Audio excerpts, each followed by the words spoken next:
So Concord Rangers' victory against St Albans on Easter Monday pretty much assured their place in the playoff. They sat in 6th position and were 3 points ahead of 8th place, ironically St Albans, and they were 13 goals ahead of them in goal difference. So they were pretty much confirmed into the playoffs, but a couple of days later, their playoff hopes were crushed. The league made the decision that they weren't going to be allowed into the National League South playoffs, and we'll be looking into all of that in this video. But before we start, this video is sponsored by OneFootball, which is a great app to stay up to date with the latest news in football. Find out about the latest transfers from all different leagues across the world. It's just a great place to find out different information. So if you want to download the app, the link will be in the top line of the description. But anyway, let's get into the story about Concord Rangers. So Concord have done brilliantly this year. They finished in 17th place last season and have had a fantastic season under Sammy Moore and have finished in 6th position. They won the last game of the season, so that confirmed their 6th place finish inside the playoffs, but all those playoff hopes are completely in vain. On Thursday the 25th of April, so just 48 hours before the final game of the league season, Concord Rangers were notified by the National League, and they announced it, that they were disqualified from the playoffs. This was because they didn't have the necessary 500 covered seats in their ground, which is what is necessary to play in the National League. Now, Concord gave the National League their reassurance that they would have these seats in place by the start of next season, which would help them fulfill those regulations and would mean that Concord could legally play in the National League. But the National League weren't having any of this because they didn't have them in place right now. Concord Rangers' statement said that the league inserted a new rule regarding the 500 seating, giving clubs 2 years to have them in place, but unfortunately this still conflicts with the playoff rule that they have in place. They put themselves in an embarrassing position as they have removed the rule where they can promote the next team below in the playoff competition. So what this means is, if you look back to the 16-17 season when the playoffs were back down to just 4 teams rather than 6, there were a couple of teams that were disqualified from the playoffs because of this same reason. And what happened was they basically took the teams from finishing below the playoffs, promoted them up into finishing the playoffs effectively, and got them to partake in that end of season playoff structure. Now this happened in the National League North and the National League South in the 16-17 season. Darlington in the National League North finished 5th, didn't have the right amount of seats, so Chorley played in the playoffs despite finishing 6th.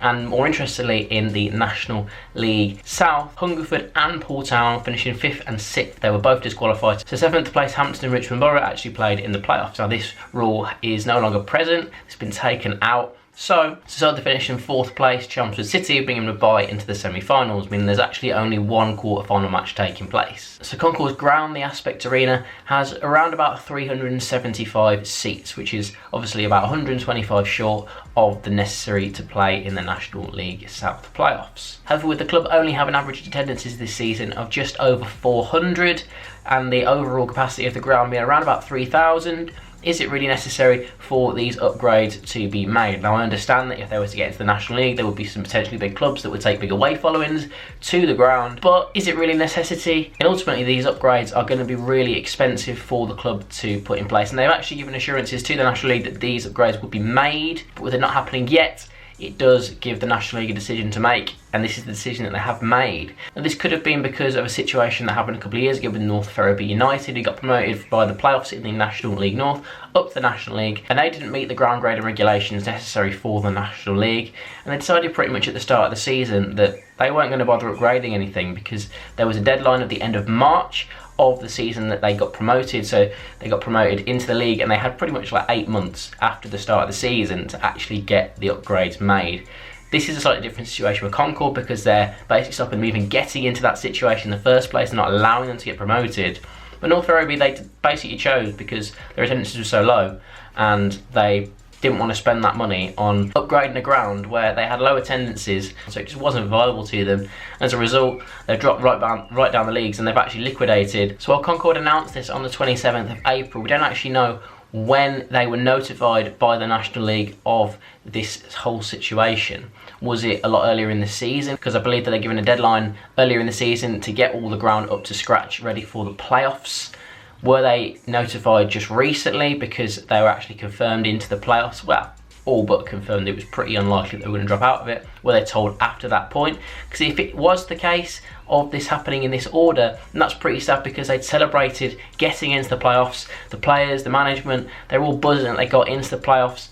So to then be told that you're not going to be able to actually compete in that end of season playoff structure is absolutely heartbreaking. But despite this, the club has actually said that although it is very disappointing for everyone involved at the club, we should be extremely proud of what Sammy, Jack, Dan, Darren and all the team and staff have achieved. Because overall, going from finishing in 17th last season to finishing inside the playoffs this season, that is a great achievement. If they want to try and get promoted next season and continue that progress, as long as they get those extra seats put in place, which said they would, and ready for next season to the National League, then they should be okay to progress in the future.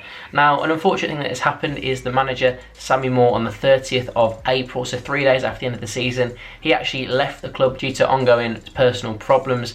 And that's sad to see because he's had a fantastic couple of seasons in management so far. He was at Leatherhead last season and did well with them, got them to the second round of the FA Cup. He's coming to Concord this season, a man that's still only in his early 30s. He's surely got a bright future ahead of him in management, and I hope that he does overcome these personal problems and does return to management soon. Maybe he'll return to Concord in the future, who knows, but regardless it will be a big loss to them, and we'll see where they go from here in terms of next season. Will they try and go and continue their success and try and get into the playoffs again, this time with the right amount of seats in place as they did assure the National League that would happen? We'll have to wait and see what happens there, but regardless, for them it has been a really good season.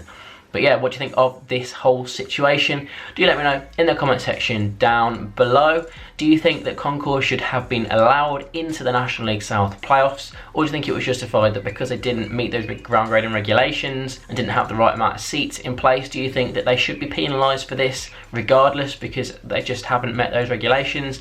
Let me know in the comment section down below. If you're new around here, remember to click that like button and also click subscribe as well to stay up to date with the latest news in non-league football. I'll be releasing plenty of videos over the summer of different news, transfers, as well as what's happening in the current playoffs right now. So yeah, make sure you click that subscribe button to stay up to date.